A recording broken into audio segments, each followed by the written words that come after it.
Good morning students.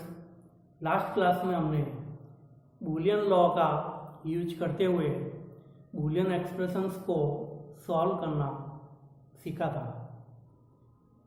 Today class में हम अभी तक जितना भी सिलेबस कवर कर चुके हैं उसके अकॉर्डिंग स्टूडेंट्स आपको असाइनमेंट क्वेश्चंस प्रोवाइड किए जा रहे हैं। यह असाइनमेंट क्वेश्चन आपको असाइनमेंट फाइल में राइट करके 1 बाय 1 इनको सॉल्व करना है। असाइनमेंट क्वेश्चन को सॉल्व करते समय किसी भी टाइप की प्रॉब्लम क्रिएट होती हैं या कोई क्वेश्चन आपको समझ में नहीं आता है तो स्टूडेंट्स आप बेझिझक क्रॉस क्वेश्चन क्वेरी करें या आपकी जो प्रॉब्लम्स है वह मुझसे कंसीडर करें। मैं आपकी प्रॉब्लम्स को ऑलवेज सॉल्व करता रहूँगा। तो असाइनमेंट क्वेश्चंस के फाइल के questions, question number 1, obtain OR gate using NOR gets.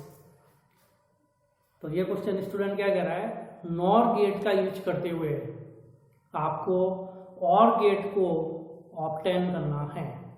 जो कि स्टूडेंट्स अपन ने पढ़ा था कि NOR गेट आपका यूनिवर्सल गेट होता है जिसका यूज करके बेसिक गेट्स को अगेन डिराइव किया जा सकता है।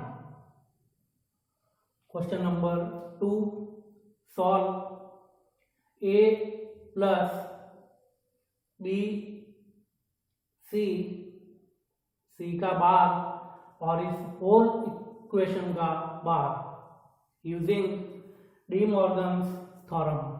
तो आपको एक बूलियन एक्सप्रेशन दिया गया है A प्लस बी सी का बार और इस पूरे का बार। ये जो एक्सप्रेशन है इस एक्सप्रेशन को आपको डी मॉर्गन्स थ्योरम का यूज करते हुए सॉल्व करना है। तो स्टूडेंट डी मॉर्गन थ्योरम्स भी मैंने आपको बताई थी। डी मॉर्गन थ्योरम में आपकी जो इक्वेशन होती है जिस पर पूरे पर बार लगा हुआ होता है तो इस होल बार को क्या कर दिया जाता है, बीच में से ब्रेक कर दिया जाता है। जब इस होल बार को बीच में से ब्रेक करते हैं तब यदि यहाँ पर आपका लॉजिकल मल्टीप्लिकेशन ऑपरेटर लगा हुआ है तो उसको लॉजिकल एडिशन में कन्वर्ट किया जाता है और यदि यहाँ पर आपका लॉजिकल मल्टीप्लिकेशन ऑपरेटर भी लगा हुआ है तो उसको लॉजिकल एडिशन में कन्वर्ट किया जाता है और यदि आपका यहाँ पर लॉजिकल एडिशन ऑपरेटर लगा हुआ है तो उसको लॉजिकल मल्टीप्लिकेशन में कन्वर्ट करते हुए सॉल्व किया जाता है। Next question, question number 3, find out one's complement of 10 10 10 11। तो आपको क्या करना है स्टूडेंट्स, एक बाइनरी नंबर दिया गया है। बाइनरी नंबर में ओनली फॉर 2 डिजिट्स आते हैं, 0 एंड 1। इसलिए बाइनरी नंबर्स का जो बेस होता है वो रेडिक्स जो होता है वो हमेशा होता है 2। तो बाइनरी नंबर्स जो होंगे उन बाइनरी नंबर्स का आपको क्या करना है, वंस कॉम्प्लीमेंट फाइंड करना है। तो स्टूडेंट 1 कॉम्प्लीमेंट्स कैसे फाइंड होगा, मैंने आपको बताया। कॉम्प्लीमेंट जब भी करते हैं तो 1 जो होता है उसको 0 में चेंज कर दिया जाता है और 0 जो होता है उसको 1 में चेंज कर दिया जाता है। Next question, question number 4, draw the AND comma OR comma NOT comma NOT comma NAND and EXOR gates and give their truth table. तो स्टूडेंट्स अपन ने लॉजिक गेट्स को बहुत ही डीपली डिस्कस किया हुआ है। वही क्वेश्चन मैंने आपको असाइनमेंट फाइल में दिया है कि आपको AND gate, OR gate, NOT gate, NOR gate, NAND gate, EXOR gate, इन सभी के लिए आपको क्या करना है, गेट्स को ड्रॉ करना है। तो इन सभी के आपको क्या बनाना है, गेट्स बनाने and give their truth table और फिर इन गेट्स के अकॉर्डिंग इनकी जो ट्रुथ टेबल है वह भी आपको यहाँ पर लिखनी है। Next question, question number 5, state and prove the first and second D Morgan's theorems for 3 inputs। तो स्टूडेंट्स मैंने आपको डी मॉर्गन थ्योरम्स भी बताई थी। डी मॉर्गन थ्योरम्स 2 होती हैं, जिसमें फर्स्ट थ्योरम होती है आपकी x प्लस वाई और इस पूरे का भाग इक्वल टू, तो डी मॉर्गन थ्योरम क्या कहता है कि आपके होल पर यदि बार लगा हुआ है तो उसमें जितने भी वेरिएबल्स होते हैं उनको अलग अलग कर देते हैं। तो उन वेरिएबल्स को अपन अलग अलग करेंगे, x का बार एंड y का बार, और फिर लॉजिकल एडिशन जो होता है उसको लॉजिकल मल्टीप्लिकेशन में क्या कर दिया जाता है, कन्वर्ट कर दिया जाता है। इसी प्रकार दूसरी इक्वेशन इसमें एक और होती है x डॉट y और इस पूरे का बार इक्वल टू, तो इसको भी यदि डी मॉर्गन थ्योरम के अकॉर्डिंग यदि अपन प्रूव करें तो आपको प्रूव करने की जरूरत नहीं स्टूडेंट, ये थ्योरम ऑलरेडी प्रूव्ड है। तो इसमें भी क्या होंगे, आपके जितने भी बूलियन एक्सप्रेशंस दे रखे हैं इनको डिफरेंट डिफरेंट इक्वेशंस में राइट किया जाएगा। तो इनको डिफरेंट कर देंगे, x का बार और y का बार, फिर आपका जो लॉजिकल मल्टीप्लिकेशन ऑपरेटर है उसको लॉजिकल एडिशन ऑपरेटर के अंदर कन्वर्ट कर दिया जाता है। तो ये कहलाती है आपकी डी मॉर्गन थ्योरम। तो स्टूडेंट ये जो डी मॉर्गन थ्योरम है ये मैंने आपको 2 वेरिएबल्स के लिए बताई थी, लेकिन आपको यहाँ पर क्या करना है, अब जो डी मॉर्गन थ्योरम्स लिखनी है वो आपको 3 इनपुट्स के लिए लिखनी है और दोनों थ्योरम लिखनी है, फर्स्ट एंड सेकंड। फर्स्ट आपकी ये वाली थ्योरम है, सेकंड आपकी ये वाली थ्योरम है। तो मैंने आपको 2 वेरिएबल्स के लिए बताई थी, आपको 3 वेरिएबल्स के लिए क्या करनी है, फर्स्ट एंड सेकंड दोनों डी मॉर्गन थ्योरम आपको राइट करनी है। Next question, simplify the equation y equal to a b का not c plus abc using Boolean algebra. तो स्टूडेंट्स आपको एक बूलियन एक्सप्रेशन दे रखा है या एक बूलियन इक्वेशन दे रखी है, इस इक्वेशन को आपको क्या करना है, बूलियन अलजेब्रा का यूज करते हुए सिंप्लीफाई करना है। और जब आप इसको सिंप्लीफाई करोगे and draw the logic circuit, तो सिंप्लीफाई करने के बाद आपके पास जो भी एक्सप्रेशन आएगा, आपके पास जो भी इक्वेशन आएगी, उस इक्वेशन के लिए आपको क्या करना है, लॉजिक सर्किट को ड्रॉ करना है। Next question, question number 7, explain the basic Boolean laws oblique postulates oblique rules.